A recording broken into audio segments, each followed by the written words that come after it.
No final do século XX, as potências europeias protagonizaram uma intensa corrida por mercados e territórios. A Alemanha, França e Grã-Bretanha procuravam ampliar ou preservar os seus territórios coloniais em um cenário marcado por rivalidades crescentes. Essas tensões ultrapassaram territórios e se transformaram em alianças estratégicas, disputas políticas e, por fim, em um conflito que mudaria os rumos da história contemporânea. Seja bem-vindo!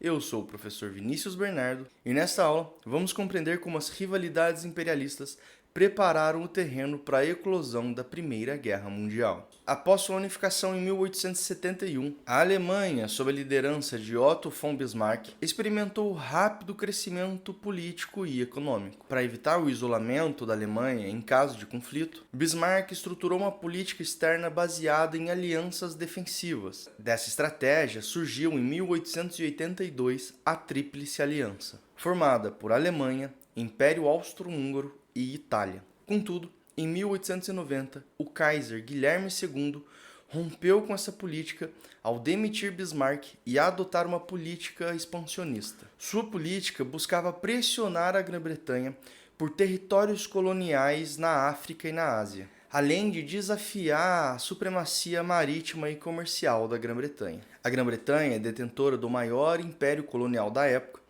não estava disposta a abrir mão de suas conquistas. A França também aparece nesse cenário, pois buscava revanche contra a Alemanha, almejando recuperar o território da Alsácia-Lorena, perdido na Guerra Franco-Prussiana de 1870 e 1871. Nesse contexto, a Grã-Bretanha e a França, mas também a Rússia, se uniram na formação da Tríplice Entente. Desse modo, a Europa de 1907 encontrava-se dividida em dois blocos militares antagônicos, a Tríplice Aliança e a Tríplice Entente. Durante o conflito, a Itália rompeu com seus antigos aliados e em 1915 passou a integrar a Tríplice Entente, motivada pela promessa de receber colônias alemãs na África. Além dessas rivalidades imperialistas, de potências com pretensões colonialistas e da formação de alianças militares, somava-se à conjuntura internacional a ascensão de outras potências imperialistas,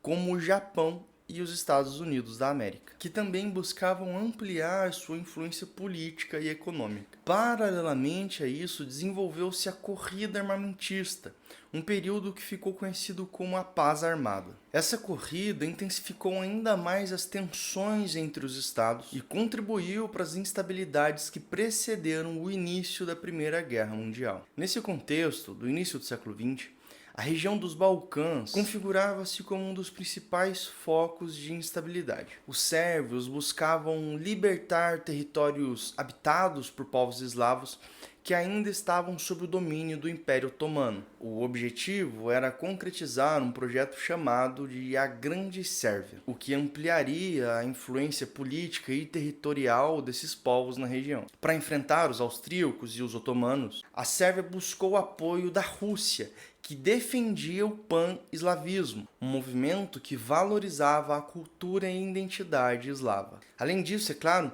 a Rússia via nesse movimento uma oportunidade de ampliar os seus territórios e sua influência econômica na região. Esse projeto, o da Grande Sérvia, somado ao apoio russo, intensificou as tensões europeias, especialmente com o Império Austro-Húngaro, que temia perder territórios e reduzir sua influência nos Balcãs. Com essas tensões já aquecidas, em 28 de junho de 1914, um acontecimento decisivo mudou os rumos da história europeia. O estudante Grafilo Philipp assassinou a tiros o arquiduque Francisco Ferdinando, herdeiro do trono austro-húngaro. O Império Austro-Húngaro responsabilizou a Sérvia pelo atentado e um mês depois foi declarado guerra. Esse episódio desencadeou uma reação em cadeia. Em apenas 7 dias, as principais potências europeias estavam envolvidas no conflito. Assim, teve início a chamada Grande Guerra, posteriormente conhecida como a Primeira Guerra Mundial. A Primeira Guerra Mundial, travada entre 1914 e 1918,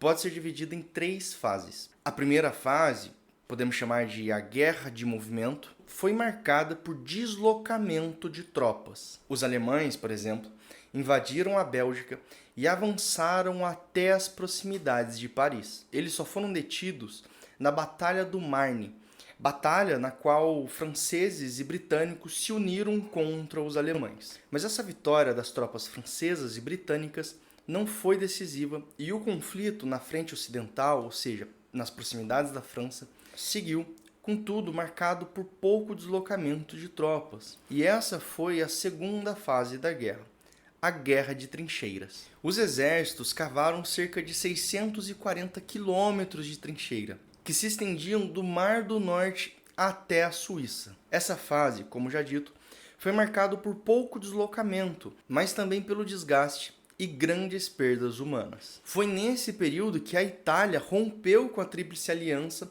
e passou a integrar a Tríplice Entente. Além disso, outros países se engajaram na guerra. A Romênia e a Grécia ao lado da Grã-Bretanha e a Bulgária e o Império Otomano ao lado da Alemanha. Outros acontecimentos importantes começaram a se desenvolver a partir de 1917, quando a Alemanha adotou uma política de guerra submarina irrestrita, ou seja, atacando qualquer navio em águas inimigas, o que fez com que os Estados Unidos se envolvessem no conflito e fortalecesse a Tríplice Entente, uma vez que os alemães afundaram um navio estadunidense chamado Lusitânia. Seguindo o exemplo, outros países americanos também se envolveram na guerra. Entre eles, o Brasil, que também teve um navio afundado pelos alemães, o navio Paraná. Enquanto esses acontecimentos se desenrolavam, a Rússia passava por intensas transformações internas. Em 1917, triunfou a Revolução Socialista, liderada por Vladimir Lenin. Considerando a guerra com um caráter imperialista, o novo governo russo assinou um tratado de paz com os alemães,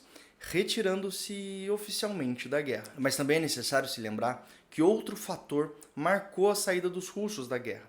Eles estavam econômica e socialmente desgastados. De todo modo, essa decisão dos russos permitiu com que os alemães retirassem suas tropas da frente oriental e deslocassem para a frente ocidental. Com as tropas reforçadas, a Alemanha lançou uma ofensiva com aviação e artilharia pesada. Recomeçava a Guerra de Movimento.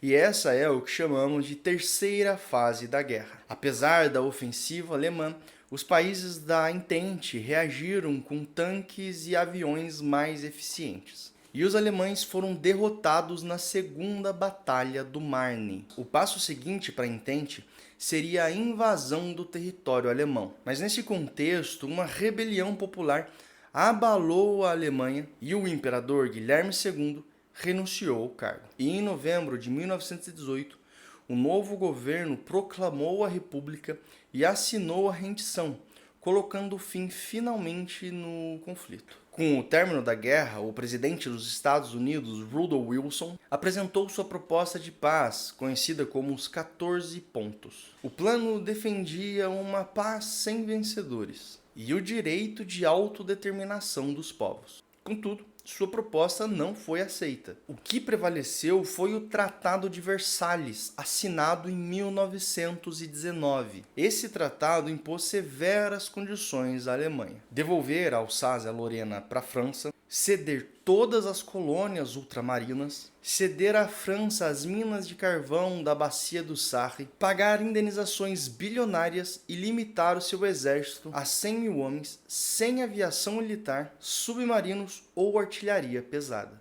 Paralelamente, o Japão, ao lado dos vencedores, conquistou colônias na Ásia e se consolidou como uma potência regional. Os aliados também impuseram tratados aos apoiadores da Alemanha. Isso acabou redesenhando o mapa europeu e dando origem a novos estados, como a Tchecoslováquia, a Áustria, a Hungria e a Iugoslávia. Outra coisa que a guerra deixou foi um saldo trágico: cerca de 9,2 milhões de mortos, 20 milhões de mutilados e dezenas de milhares de órfãos e refugiados. Foi uma guerra total, porque além dos militares envolveu os civis. E mais do que um fato histórico isolado, a Grande Guerra nos lembra das trágicas consequências das rivalidades e da busca desenfreada pelo poder.